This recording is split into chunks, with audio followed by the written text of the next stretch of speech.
We're just 6 days away from Christmas now, and many of us are still waiting on packages to get here. There's a distribution center in Austell, Georgia, facing some delays. What does that mean for you and your deliveries? Kennedy Payne is asking that question. If you've been having issues with FedEx, you're definitely not alone. We spoke to multiple people today who all have been saying the same thing. They've been waiting days, some even weeks, for their package. We also spoke to a couple people who went up to the FedEx warehouse themselves to see if they could just pick it up there because they're tired of waiting for it. We also reached out to FedEx to see what they had to say about this. So we'll have the full story all new on News 12 at 6 o'clock on our website at WRDW.com and on our app.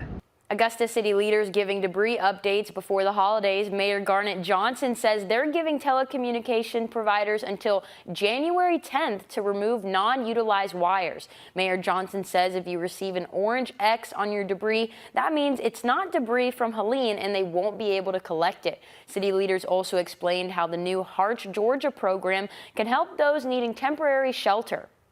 That's major because we have people who are living in homes that they shouldn't be, but they can't afford to go anywhere else, or they may not have had any insurance. But our governor has seen fit to make sure there's a program that those people can actually get housing and stay somewhere in a nice place. If you need help with temporary housing, we have a link on our website. Just search Helene. Augusta Utilities also saying the canal towpath is closed until at least May. Also, there's no debris pickups from December 22nd through January 2nd. Aiken City and county leaders have a deadline when it comes to people putting out Helene debris. If you haven't moved your debris pile near the road yet, you need to do that by January 5th. This includes people living in North Augusta, Aiken, and other communities within Aiken County. They say collections will continue after January 5th. Leaders say state roads have a separate deadline. We're working to find out what that is. FEMA and the state of South Carolina have extended the application deadline for disaster unemployment assistance due to Hurricane Helene. The new deadline is now set for January 7th. That's also the deadline to apply for FEMA assistance. Residents living in Aiken, Allendale, Bamberg, Barnwell, Edgefield, McCormick, Orangeburg, and Saluda counties are eligible to apply. City of Augusta officials celebrating the service of two commissioners who are stepping down. District 7 Commissioner Sean Frantum and District 5 Commissioner Bobby Williams are leaving in January. Tina Slendak will take over for District 7 and Dawn Clark takes over for District 5.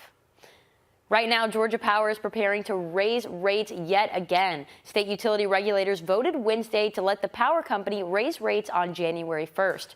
Rates are expected to go up by 3.5%. Georgia Power says the money will be used to pay for grid improvements, investments in cleaner energy, and customer service upgrades. For some people in McCormick County, a boil water advisory is in effect until further notice. Water and sewer leaders say it's for people on Lake Ridge Drive and all roads off that street. They say it's because of a line break with dirt or debris possibly in the water system. Boil your water for 1 full minute before drinking or cooking with it. And the Beach Island Water District announced today there's a boil water advisory from a main break. This goes into effect for people on Forest Drive and if you lost water or experienced low pressure. Boil your water if you need a drink, plan to cook, and before you freeze ice trays. Any ice that has not been boiled should not be used.